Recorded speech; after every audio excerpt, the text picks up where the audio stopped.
Guys, welcome to my lava blog. আজকের ব্লগে তোমরা নতুন নতুন জিনিস দেখবা, সেটা চলো আমাদের সাথে গিয়ে দেখে আসি। এখন আমি ফ্রাইগুনের ভিতরে তেল ঢেলে দিচ্ছি। আমি একটু করে চিংড়ি মাছ ছেড়ে দিচ্ছি।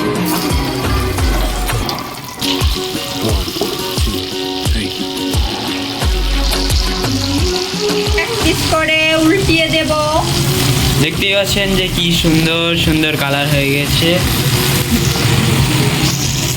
এখন আমি এক পিস করে উল্টিয়ে দিচ্ছি।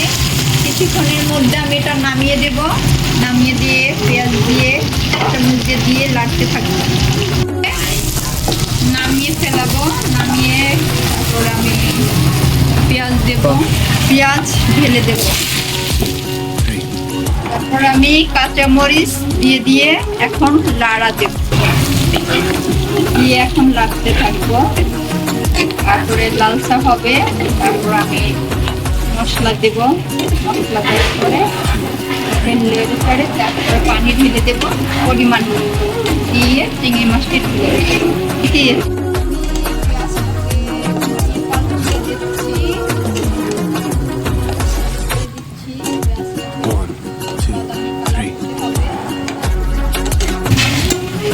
এখন আমি হলুদ দিয়ে দিচ্ছি।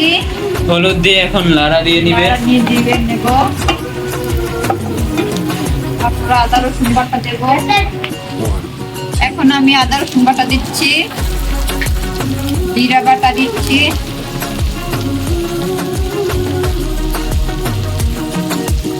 তারপরে ধনিয়ার গুঁড়া দেব।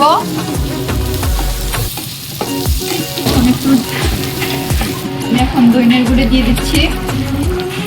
এবার দিল ধনিয়ার গুঁড়া। বলতে পারতেছে না তো জোরে জোরে, এই জন্য আমি বলে দিলাম, গলায় জোর নাই। তারপর আমি এখন একটু পানি ঢেলে দেব। তো বলছে এখন পানি ঢাইলা দিবে বা ঢেলে দিবে, যাই হোক একটা বললেই চলে। একটু পানি ঢেলে দিচ্ছি, দিয়ে আমি এটা লাড়িয়ে দিচ্ছি। দেখছেন প্রথম থেকে যেই কালার ছিল তারপরে কালারটা বদলে গেছে।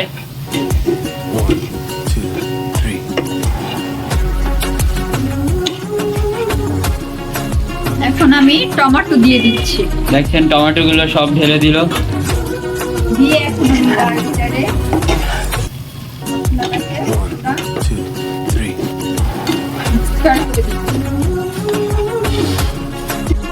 এখন আমি চিংড়ি দিয়ে দিলাম। দিয়ে মশলাগুলা মেখে দিচ্ছি।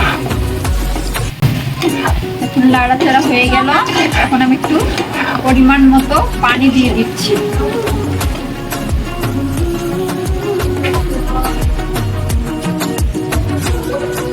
তারপর আমি লাড়াচাড়া ঢেকে দেব।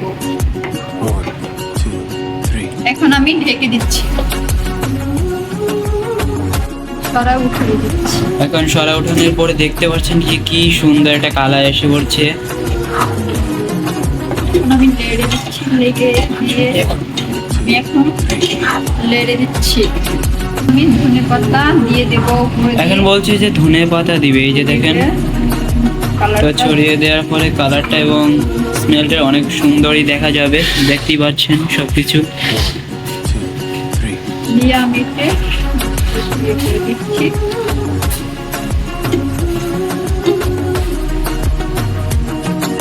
হয়ে গেছে আমার চিংড়ি রান্না।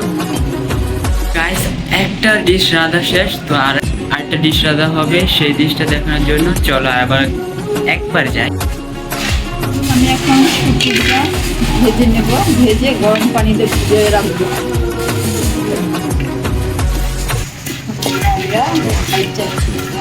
আমি গরম পানিতে ভিজিয়ে রাখবো। তো এখন দিয়ে দিবে পানি পরিমাণ মতো।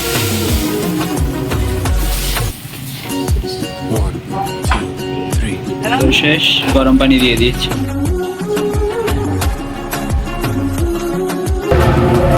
এখন আমি পেঁয়াজ দিয়ে দিচ্ছি। দিয়ে এখন দিয়ে আন্টি গ্যাস আবার গেছে কেন? এই জ্বালা। যখন লাল সালাদটা হবে তখন মশলা দেবো।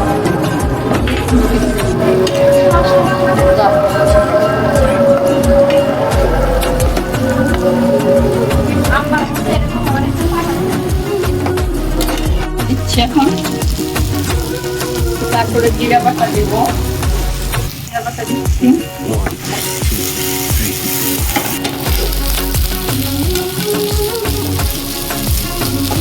হালকা একটু পানি দিতে হবে, একটু পানি দিয়ে দিচ্ছি।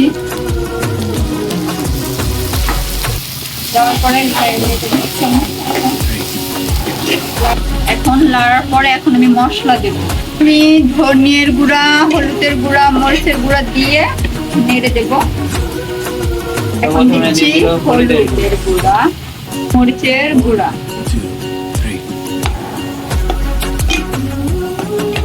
দিয়ে নেড়ে দিচ্ছি। আমি এখন দিয়ে দিচ্ছি ধনিয়ার গুঁড়া।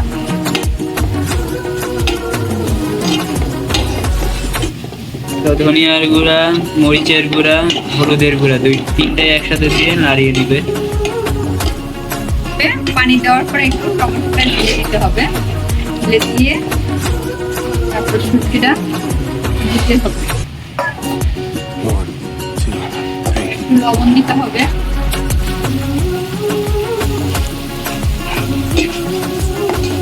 তারপরে নেড়ে দিচ্ছি। নাড়ার পরে আমি এখন শুটকিটাকে ধুয়ে ভালো করে তারপরে শুটকিটা দিয়ে দিতে হবে। গরম পানিটাকে দিয়ে ঠান্ডা পানিকে দিয়ে ধোয়ার পরে এটা উঠাইয়ে তারপর আমি এটাও দিয়ে দিচ্ছি।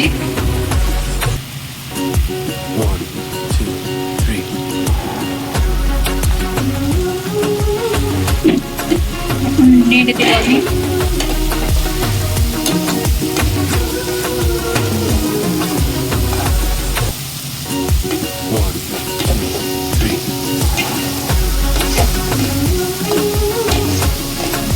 তারপরে আমি এখন টমেটো দিয়ে দিব।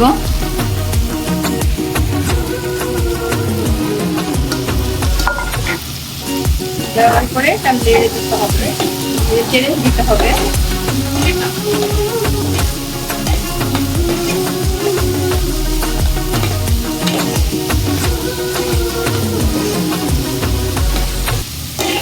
পানি দিয়ে দিতে হবে, দিয়ে ভালো করে আমি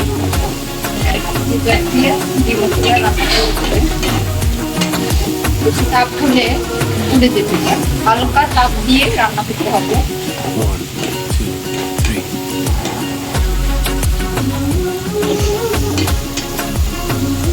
এখন আমি তেলের পরিমাণটা একটু কম ছিল, বিধায় আমি আরেকটু তেল ঢেলে দিচ্ছি, দিয়ে নেড়ে দিচ্ছি। এটা ভালো করে কষাই রান্না করতে হবে, যত কষাবেন তত এটা মিশাতে হবে।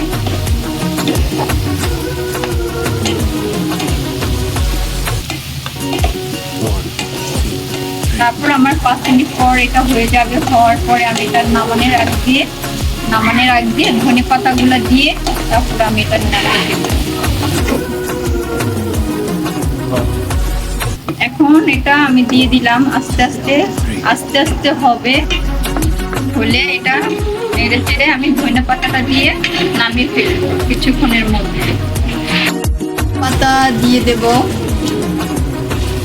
দিয়ে নেড়ে চেড়ে দেবো, দেওয়ার পরে নামিয়ে ফেলবো কিছুক্ষণের মধ্যে। ধনিয়া পাতা দিয়ে নেড়ে দিচ্ছি। এটা মিক্সচার হতে হবে, তাহলে এটা সৌন্দর্য দেখা যাবে। আপনারা এইভাবে করে রান্না করে পরিবেশন করবেন। ভালো লাগলে লাইক, কমেন্ট, শেয়ার করে দিবেন। তো হয়ে গেছে আমাদের শুটকির ভুনা। এবার আমরা পরিবেশন করে আপনাদের দুটো জিনিসই দেখাবো, একটা চিংড়ি ভুনা আর একটা শুটকি ভুনা। তো দুটো ভুনাই একসাথে তৈরি করে দেখাইছি আমরা। ভালো লাগলে লাইক, সাবস্ক্রাইব, ফলো অবশ্যই করে দিবেন। দুটো এখন আমরা পরিবেশন করে দেখাবো, তোমাদের কি কেমন লেগেছে সেটা অবশ্যই কমেন্ট করে জানাবে, আর অবশ্যই আমাকে একটা সাবস্ক্রাইব এবং ফলো করে দিয়ে যাবে অবশ্যই। এখন তোমরা চলো দেখাই আমি।